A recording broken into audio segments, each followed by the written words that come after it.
This video is brought to you by Dollar Shave Club. Get started at dollarshaveclub.com/geographics. Get your first starter set for just $5. More on them in a bit.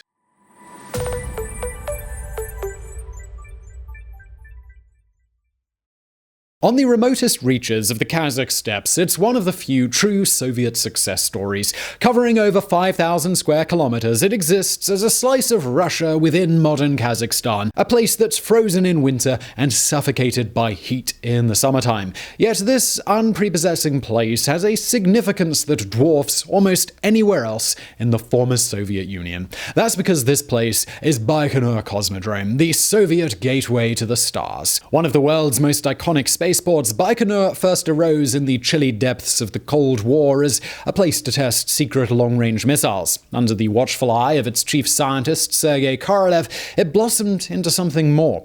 It was from these launch pads that Sputnik 1 made its historic flight, that Laika the dog began her journey to the stars. It was also at Baikonur that Yuri Gagarin ushered in the space age, changing humanity's destiny. In the video today, Geographics is stepping both back in time and also into the depths of space.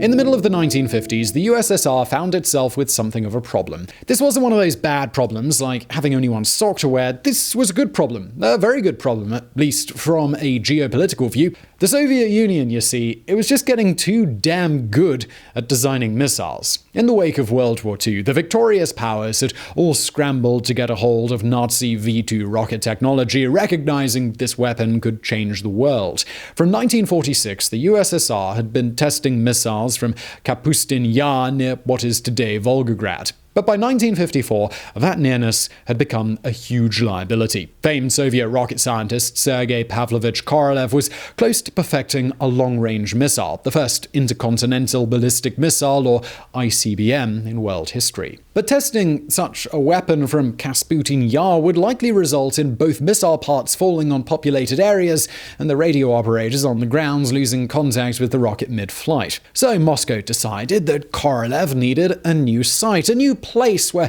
he could test his toys for the glory of the motherland. It was from this defensive necessity that Baikonur Cosmodrome would be born. The search began on March 17th, 1954. These were the dark times of the Cold War, before the Khrushchev thaw and the Soviets were terrified the Americans might beat them to an ICBM. After all, it was the US that had spirited Nazi V2 scientists away, that had taken the lion's share of Hitler's superweapons. So more than just finding a new test site, they needed to find one fast. Across 1954, sites were rejected, along the Caspian Sea, up near Europe. Finally, a specialist, poring over an old map, hit the jackpot. Out in the vast emptiness of the Kazakh Steppe lay a remote railroad. The closest real settlement was over 320 kilometers away, while a convenient branch of the rail line led to an abandoned mine. It was remote, it was secretive, it seemed too good to be true.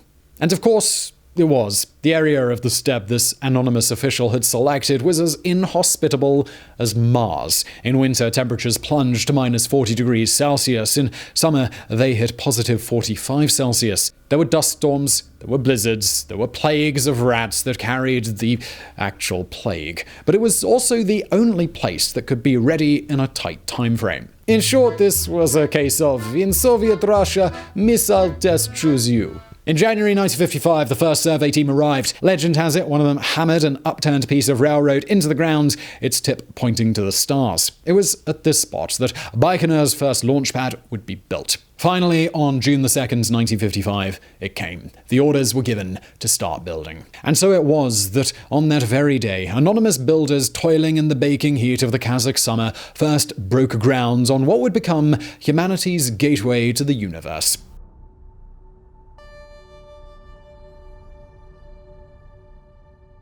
Picture the worst vacation you've ever had. The one where everything went wrong and your luggage was accidentally sent to Albania or something while the hotel turned out to be cold and filled with rats. You picturing it?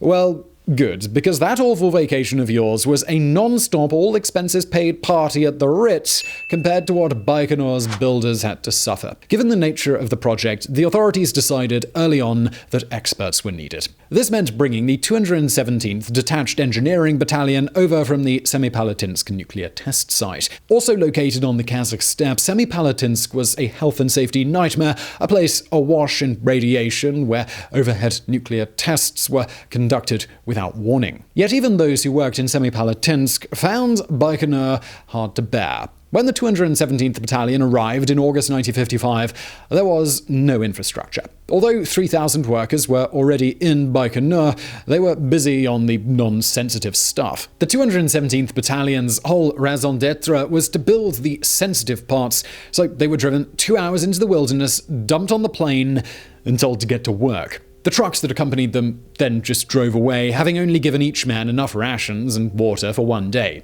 For the next few weeks, the 217th was forced to sleep on the hard ground under the stars in an area crawling with rats, never knowing when or if the next truck might show up with some more rations. Under those conditions, it's a wonder they didn't all just start eating one another. Yet, bad as they had it, the 217th weren't alone in their misery. No structures were built to house workers until early spring of 1956. Throughout the Kazakh winter of 1955, when, remember, temperatures could drop so low they'd give brass monkeys nightmares, Baikonur's builders slept in flimsy tents and did their business outside. Despite this, slowly and surely, Baikonur began to grow. Not that it was actually known as Baikonur at this point. Officially, the new test site was nameless. Unofficially, it was referred to as Turatan after the nearby branch in the railroad. But since everyone knows it today as Baikonur, we're just going to use that name throughout the video to avoid any confusion, so, well, now you know. By early 1957, the site had gotten so big that word had leaked to the Americans that there was a new missile facility under construction. Over the next few months, U-2 spyplanes hummed over the empty steppe, desperately trying to photograph the Soviet secret new project. Finally, in August, an aerial photo of Baikonur landed on Eisenhower's desk. Using old Nazi maps of the USSR, the CIA was able to pinpoint the complex's location. But by then, it was too late. On August the 21st, Baikonur announced itself to the world in spectacular fashion. While building work had been going on, chief scientist Sergei Pavlovich Korolev had been finishing his design for an ICBM. That hot day, he launched his prototype for Baikonur, sending it streaking across the pale blue skies, a glowing dot capable of bringing untold destruction. The R-7 flew nearly 6,500 kilometers from its launch pad on the steppe all the way to the remote Kamchatka Peninsula. It was the first successful ICBM launch in history, a full 15 months before the Americans would launch their own. But brilliant as Sergei Korolev was, he wasn't interested in simply building missiles. No, he was a man with a plan, one that would go far beyond the confines of the Earth.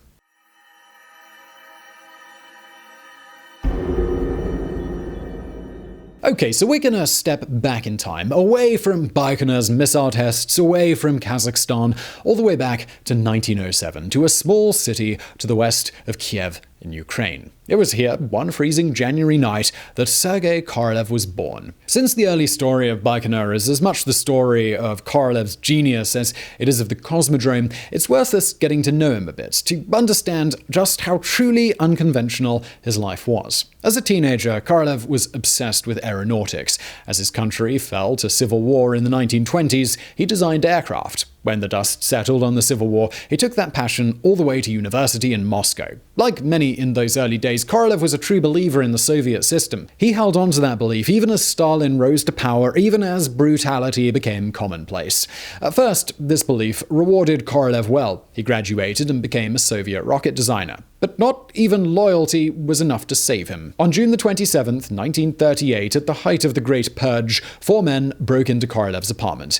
They tied him to a chair, and they beat him senseless. Korolev's teeth were knocked out, his jaw shattered when they smashed a glass jug across his face. At the end of it all, Korolev was made to sign a confession. Then he was dragged away to Siberia, to the Gulag. In the years of punishment that followed, Korolev never would find out what his crime was. In Siberia, the Gulag broke the tall, heavy-set scientist. It reduced him from man into wounded animal, barely clinging to survival. that Korolev survived it all is actually thanks to Adolf Hitler. In mid-1945, just as Korolev's body was on the verge of giving out, he was abruptly released. Not only that, he was made a colonel in the Red Army and sent to Germany. It wasn't until he reached Berlin that Korolev understood.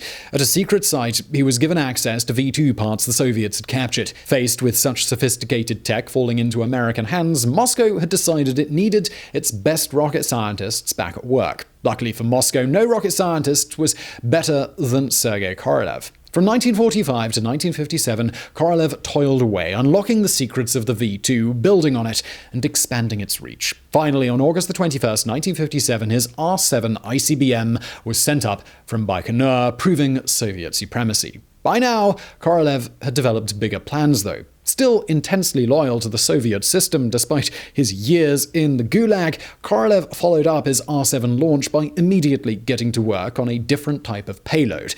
A payload that was about the size of a beach ball with 4 long, thin antennas sticking out like spindly limbs. Korolev christened this payload Sputnik 1. At 7:28 p.m. on October 4th, 1957, mere weeks after the successful R-7 launch, Baikonur Cosmodrome shook with an almighty rumble as the rocket carrying little Sputnik blasted off into the skies. By just after 9 p.m. that evening, Korolev's creation had made a full orbit of the Earth, the first man-made satellite to ever do so. With the launch, Baikonur had just fired the starting gun on the space race, on the obsession that would drive the US and the USSR for the next 15 years. And if you think Sputnik is impressive, just wait till you see what Korolev does next. But all of that is not quite as impressive as today's sponsor, Dollar Shave Club.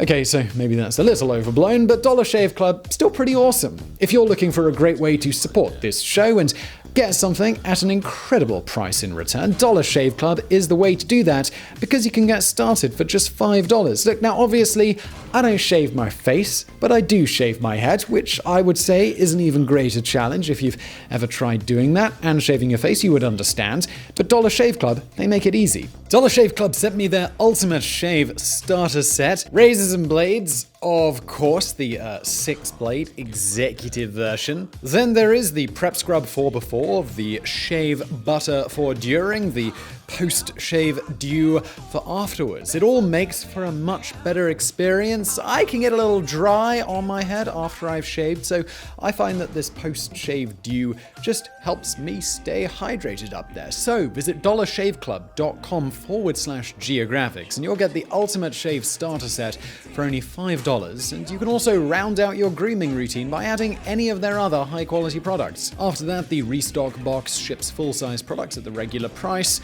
Now let's get into the rest of today's video.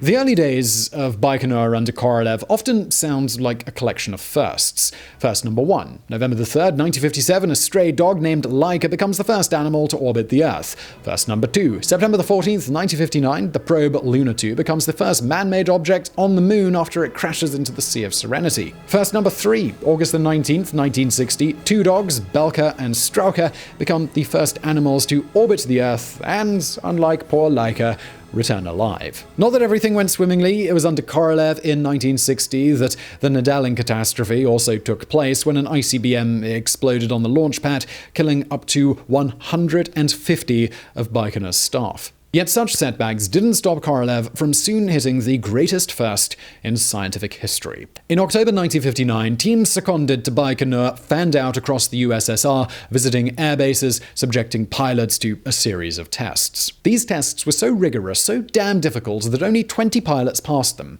Of those 20, only 2 made it to the final stage. One of them, Gherman Titov, was the educated, poetry-quoting son of a teacher. The other was a former peasant from the sticks with a hardscrabble background. His name was Yuri Gagarin, but Korolev would come to know him as My Little Eagle. By April 1961, it was clear one of these 2 men would be the first into space. But which one? They were both excellent pilots, and they were both in excellent physical health. But Gagarin had something Titov didn't: a powerful backer working behind the scenes. At that time, the premier of the Soviet Union was Nikita Khrushchev, himself from poor peasant stock. So when Korolev mentioned that he was down to choosing either a middle-class boy or a kid from a peasant family to go into space, Khrushchev immediately started pressuring for the peasant boy. And that was how, on the morning of April the 12th, 1961, Yuri Gagarin found himself strapped into a Soyuz rocket at Baikonur, waiting to make history. Inside the control room, there was silence. There was no countdown, which Korolev thought was a dumb American affectation. At 9:06 a.m., the chief science officer pressed the ignition key. There was a rumble, the rocket started to shake, and then nothing but Gagarin wildly yelling, "Polekhali," or "let's roll." 11 minutes later, at 9:17 a.m., Yuri Gagarin became the first human being to reach space. For over an hour, Gagarin circled above the Earth, seeing things no one had ever seen before and only a handful have seen since. "I can see clouds. I can see everything. It's beautiful," he said. Controlled by Korolev back in Kazakhstan, he circled the Earth as Radio Moscow broadcast news of Baikonur's triumph as people took to the streets to cheer. Finally, at 10:20 a.m., Korolev pressed a button, and Earth's first ever spaceman returned home. Gagarin landed outside the village of Smelovka just before 11 a.m. According to Gagarin, as he approached the ground, he saw a village girl and her mother watching him in awe. "I began to wave my arms and yell. I said I was a Soviet and had come from space."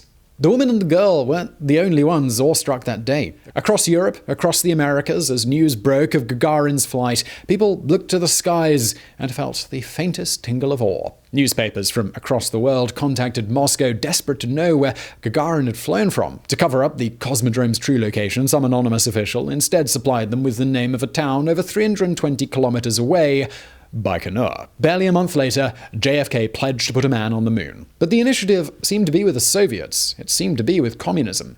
Until, well, suddenly it wasn't. In January 1966, Korolev collapsed, having never recovered from the injuries he sustained in the Gulag. He was rushed to hospital and doctors tried to run an oxygen tube directly into his lungs. But Korolev's jaw was so badly malformed from his interrogation in 1938 that it proved impossible. Korolev died that day, taking Baikonur's dreams of greatness with him. Just 2 years later, Gagarin was dead too, killed in an air crash. Shorn of its leading lights, Baikonur faded. In summer 1969, just weeks before Neil Armstrong set foot on the moon, Baikonur tried to test launch the Soviet lunar rocket N-1. Instead, the rocket exploded on the launch pad, causing untold damage. It was the symbol of the way the space race had changed with Korolev's passing. Never again would the Soviets be dominant. Never again would Baikonur be the world's gateway to the stars. Or would it? As we're going to see, reports of the Cosmodrome's death were greatly exaggerated.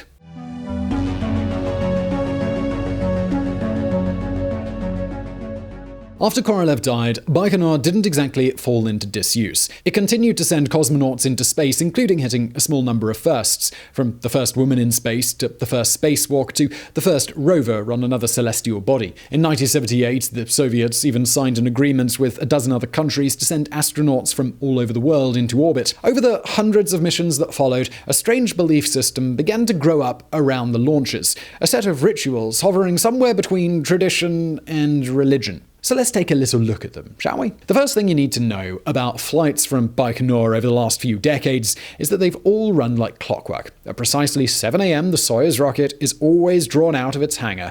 Weirdly, the vehicle that does the towing has only one functioning headlight. No one really knows why, except it's meant to bring good luck. And when you're sat on top of a giant bomb aimed at the inky depths of space, good luck is something you are definitely going to be needing. After the Soyuz takes its place on the launch pad, it's blessed by Russian Orthodox priests who sprinkle it with holy water. Then they step back and wait for the cosmonauts, at which point the rituals get really weird. The night before any flight, anyone taking off from Baikonur is expected to stay in the same hotel where they all watched the 1969 Soviet comedy musical western White Son of the Desert. We've only seen clips from this movie on YouTube, but it looks like what you get if you mixed Monty Python with a box of your grandpa's old Hustler magazines and topped it off with a sprinkling of Das Kapital. In other words, it's utterly bizarre. Moxie Python movie over, the cosmonauts then all sign their names on their hotel room doors in black Sharpie pen. Come morning, a bus takes the riders to the recently blessed Soyuz, but not all the way. First, it must stop en route so the male cosmonauts can urinate against the back wheels. Supposedly, this is something Gagarin did before his legendary flight, and no one wants to break the tradition. When the now urine-soaked bus finally drops them at the launch pad, a group of Kazakh cheerleaders waving gold pom-poms comes to welcome everyone off the bus. They then walk through a tree-lined avenue to where their rocket awaits.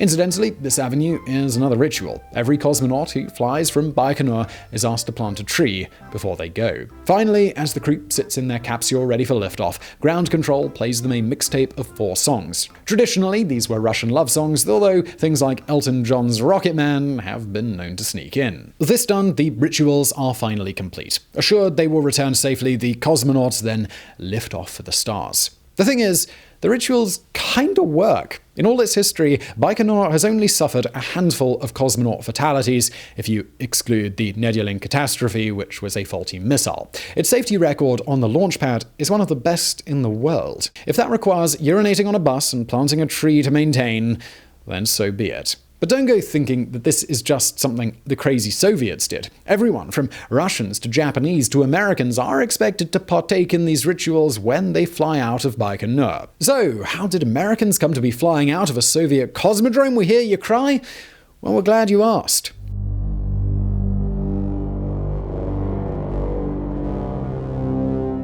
The end nearly came to Baikonur in 1991. That year, the Soviet Union unceremoniously collapsed, leaving 15 brand new states blinking in the harsh daylight. The collapse actually happens halfway through a Soviet mission to the Mir space station. Cosmonaut Sergei Krikalev became trapped up there for nearly a year when the USSR's dissolution left him with no return ticket. But Krikalev wasn't the only one jeopardized by the sudden geopolitical shift. Baikonur was almost destroyed by the collapse too. On December 16th, 1991, Kazakhstan became the last of the Soviet republics to declare independence, taking the cosmodrome with it. Although Russia and Kazakhstan urgently signed a joint agreement to keep cooperating on Baikonur that same month, practical problems soon got in the way. At the time of Kazakhstan's independence, only a third of Baikonur's workforce was Kazakh. This created widespread resentment when the chaos of the post-Soviet years led to fuel and food shortages. In 1992, there were riots at Baikonur. The following year, 1993, there was serious unrest.